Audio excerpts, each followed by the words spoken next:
All right. Hey, everyone. Welcome back. Up until this point, we've begun talking about this more nuanced understanding about the strategies that we choose as a firm, right? And so today it only makes sense we're going to continue on kind of talking about other supplemental considerations that we might take, other different things, actions, and activities that we might take from a strategic standpoint that are going to help strengthen. Because as we saw here, we talked about the generic competitive strategies moving into this lecture today, being a low cost provider, being a differentiator, best cost providers, these kinds of things. But these are just the generic competitive strategies. They're just kind of like the that box we put ourselves in. But we know that just deciding what our generic competitive strategy is doesn't really actually, that's not going to encompass all of our strategy. It really gives us a clear idea about what kind of value we provide people, and who our competitors are going to be. That doesn't mean that that's everything to our strategy, right? In fact, falls drastically short of everything that we want to consider about our strategic moves. So today we're going to talk about these other three areas briefly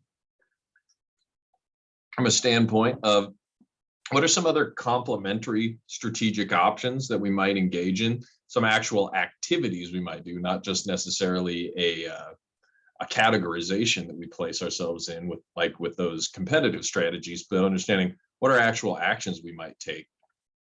What are functional areas of support for our strategy, right?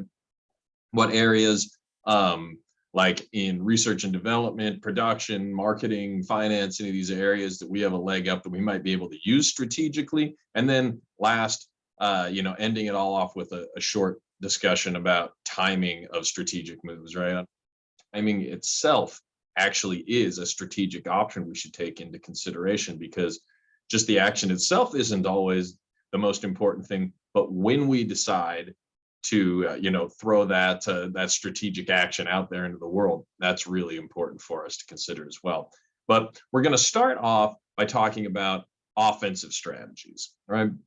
So at its simplest, when we're talking about these complementary approaches, we talk about using both offensive and defensive strategic approaches. So let's just kick this thing off by discussing about what an offensive approach might be like.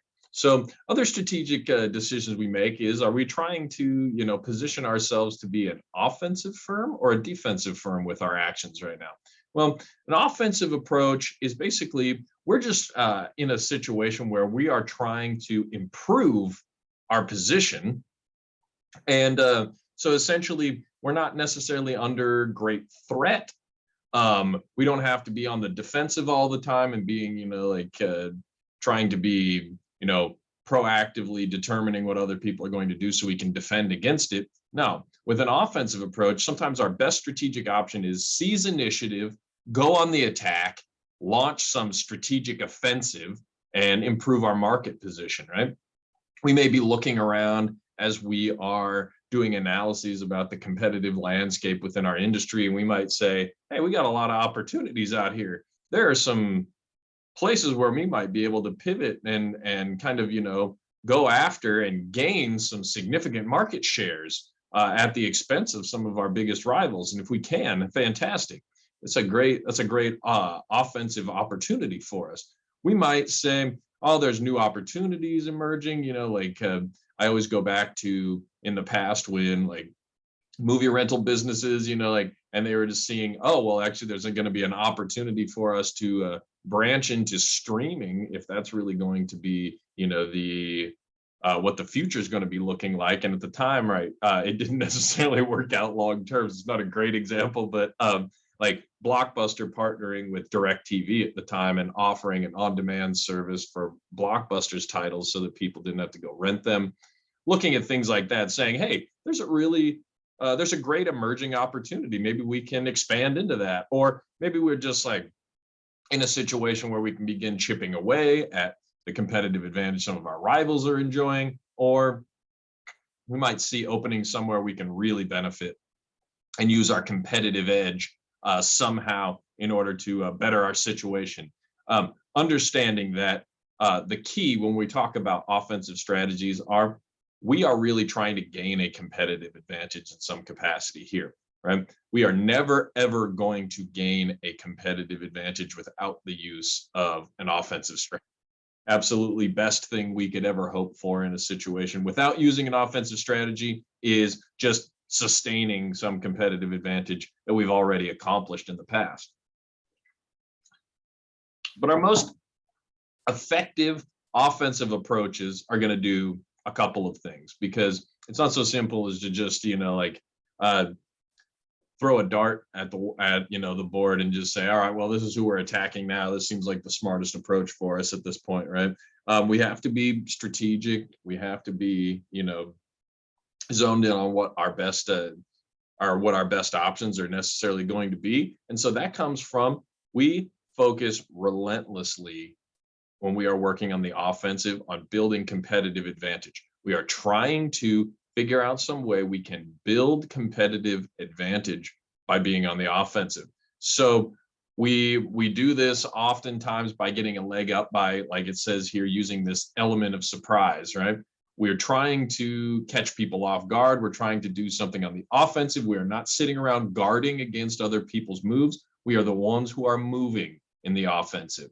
So a good offensive strategy that's really effective is really going to, right, like it says here, utilize our competitively potent capabilities. You remember we were talking earlier about why it's so important that we identify what our competitively potent and valuable resources and capabilities are. It's because over and over and over and over, when we go back to making strategic decisions, we are going to see how can we utilize those resources and capabilities that are unique and competitively potent for us, and how can we use them to our advantage? How can we create competitive advantage by utilizing these things because other people can't, because they don't have them, right? So if we fail to tie a strategic offense, like if we're on a strategic offensive, if we fail to tie our approach to that to our firm's competitive resources and capabilities, we're falling short huge. We're missing the mark entirely. You have to try to figure a way to tie the resources and capabilities unique and competitively potent to our firm. How do we tie those to our strategic decision making so we can use those in ways other people cannot because they do not have them? So in order to do that, we'll kind of take an inventory, decide who our best rivals are to attack. I'm not going to surprise you with this one.